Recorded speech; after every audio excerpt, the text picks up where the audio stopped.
Bonjour, aujourd'hui on va découvrir le jeu Terrabilis.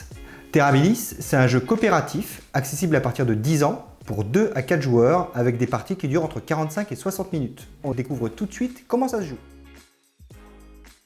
Dans Terrabilis, vous êtes à la tête de votre pays. Vous êtes donc en charge de développer celui-ci en installant des constructions.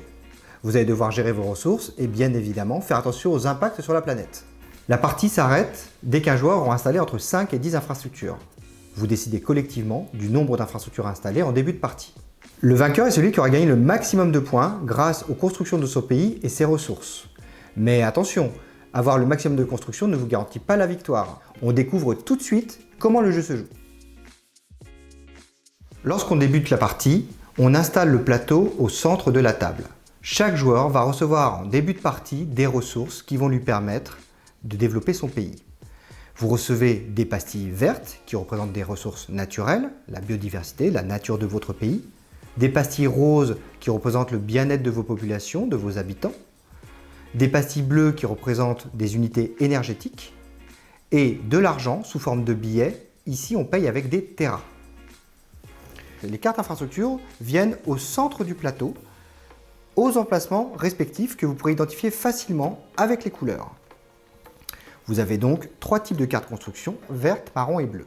Vous avez aussi les cartes aléas qui vont venir se placer sur le bord du plateau.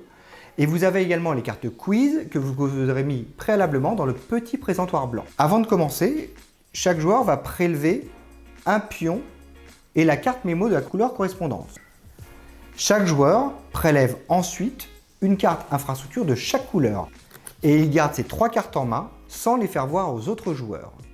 Ces opérations effectuées, nous sommes prêts à débuter le jeu. Au début du jeu, tous les joueurs viennent placer leur pion de couleur sur la case départ. Le joueur le plus jeune lance la partie.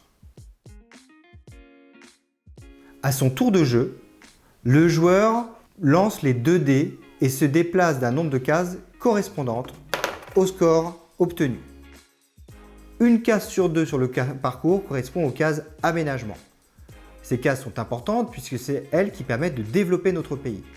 Lorsque un joueur tombe dessus, il va donc pouvoir prélever une 4e carte construction et réfléchir à l'installer ou la défausser.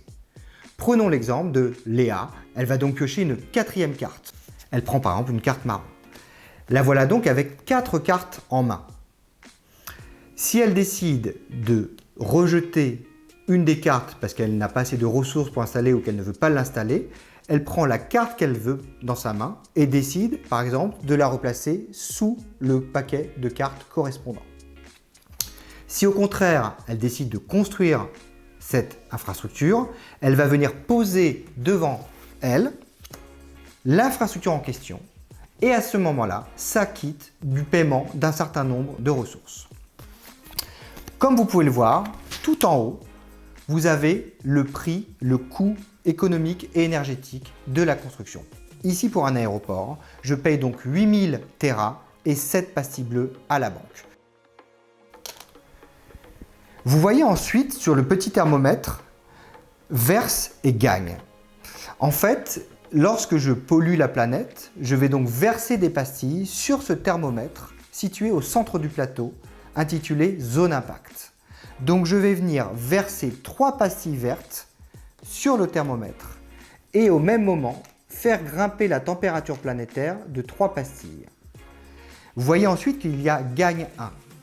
Ici, le thermomètre au début était vide. Je ne récupère donc pas la pastille manquante. Vous pouvez voir les autres informations plus bas, comme les gains de fin d'année, 8000 terras, c'est-à-dire que dès que vous allez repasser par la case départ, vous allez pouvoir encaisser ces revenus. Une fois cette opération terminée, Pierre, le joueur suivant, va pouvoir prendre les dés et démarrer son tour de jeu. Comme vous l'avez vu, 3 types de cartes infrastructures, les marrons, les vertes et les bleues. Les marrons correspondent aux infrastructures économiques.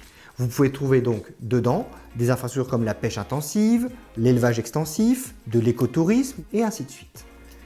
Les cartes vertes correspondent à des infrastructures écologiques et sociales. Vous trouverez donc parmi ces cartes des parcs marins, des associations, des universités ou encore des tribunaux. Les cartes bleues fonctionnent à peu près de la même façon que les cartes marron et vertes. Elles correspondent aux infrastructures énergétiques. Vous en avez donc deux catégories, les énergies fossiles ou les énergies renouvelables. La différence principale avec les cartes marron et vertes, c'est que vous pourrez voir qu'au moment où vous les construisez, vous bénéficiez d'un bonus qui vous permet de gagner des pastilles énergétiques. Vous faites le plein d'énergie pour pouvoir les dépenser comme bon vous semble dans vos constructions. La case quiz va vous permettre de gagner des ressources, de relancer les dés en cas de bonne réponse. Un autre joueur pioche une carte quiz et vous lit la question et les 3 réponses proposées. Lorsque vous tombez sur la case aléa, faites attention, puisque ces cartes peuvent annoncer des bonnes ou des mauvaises nouvelles pour votre pays ou l'ensemble des joueurs. Lisez donc bien les informations. Vous pouvez ensuite tomber sur la case caisse noire. La caisse noire est un moyen de bénéficier d'argent frauduleux. Vous pouvez en bénéficier, vous allez recevoir de la banque une certaine quantité d'argent. Mais attention, cela vous coûtera quelques pastilles à verser sur la zone impact. Vous allez ensuite pouvoir tomber sur une case catastrophe naturelle. Le joueur qui tombe dessus va se saisir d'un dé. Il va ensuite le lancer et en fonction du résultat, cette catastrophe va impacter peut-être un, deux ou l'ensemble des pays. La case conflit armé. Sur cette case, le joueur qui n'est pas membre de l'Alliance peut déclencher la guerre auprès des autres joueurs. Attention, puisque le joueur qui va déclencher la guerre va vous obliger à lui payer de l'argent et vous allez perdre un certain nombre de ressources qui vont être placées sur la zone impact. L'Alliance, sur cette case, vous pouvez rejoindre une organisation qui œuvre pour la paix et l'écologie. Cette organisation, comme toute organisation, nécessite de respecter des règles. Ces règles sont précisées sur la carte Alliance. Veillez donc à bien lire ces instructions avant de décider de la rejoindre. Et pour finir, la case départ. Dès qu'un joueur arrive dessus, l'ensemble des joueurs le rejoignent. Et à ce moment-là, la banque va vous payer les revenus de fin d'année des constructions que vous avez installées dans votre pays. Il est inutile de chercher à retenir l'ensemble de ces informations, puisqu'elles sont toutes inscrites dans les règles du jeu. Ce dernier point des règles qui fait toute la subtilité du jeu et qui permet d'illustrer le mécanisme semi-coopératif de Terrabilis. Les joueurs, par leurs actions, vont venir influencer leurs ressources, mais également la planète via la zone impact. Tant que la zone n'est pas dépassée, mais sans dépasser les limites du thermomètre, je peux encore, grâce à certaines actions, venir vider ce thermomètre. Par contre, si à un moment donné dans la partie, je décide volontairement ou involontairement par une action de remplir ce thermomètre au-delà de ses limites, alors un événement irréversible se produit. Prenons l'exemple de Paul qui, en jouant, se déplace et tombe par exemple sur la case Aléa. Il pioche donc une carte Aléa. Sur cette carte, ici réfugié climatique, je suis invité à payer 4000 Terra à la banque et 2 pastilles roses et une verte sur la zone impact. Je prends donc une pastille rose, une deuxième et la pastille verte et je vois à ce moment-là que le thermomètre est trop petit pour contenir toutes mes pastilles. Je vais donc dépasser un effet de seuil, c'est-à-dire que l'ensemble des pastilles qui sont présentes sur le thermomètre vont disparaître, comme les espèces qui disparaissent de la planète. Ici, mes ressources naturelles et sociales sont perdues à jamais. Les 2 pastilles restantes viennent se placer sur le thermomètre, mais comme j'ai cassé un thermomètre, je vais venir le signaler en ajoutant un jeton climat, un jeton qui va venir symboliser que j'ai cassé un thermomètre, mais également que j'ai pris 1 degré. C'est que lorsque je joue à 2, je n'ai pas le droit de dépasser plus d'1 thermomètre. Si je joue à 3, je vais pouvoir dépasser 2 thermomètres. Et si je joue à 4, je vais pouvoir casser jusqu'à 3 thermomètres. Si par contre je vais au-delà de cette limite, tous les joueurs perdent. La température est devenue intenable sur la planète.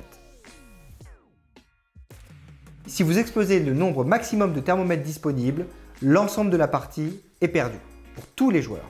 Vous pouvez aussi perdre individuellement si vous épuisez votre stock de pastilles sociales, les roses, ou vos pastilles environnementales, les vertes. Si vous finissez la partie parce que l'un des joueurs a atteint le nombre d'infrastructures qui avait été défini au début du jeu, entre 5 et 10, alors vous finissez le tour jusqu'à temps de revenir sur la case départ, vous encaissez les derniers revenus de fin d'année et vous allez calculer votre score en additionnant les points obtenus par vos infrastructures et vos passifs ressources. Il ne me reste plus qu'à vous souhaiter bonne chance et n'oubliez pas, le monde de demain se joue avec vous.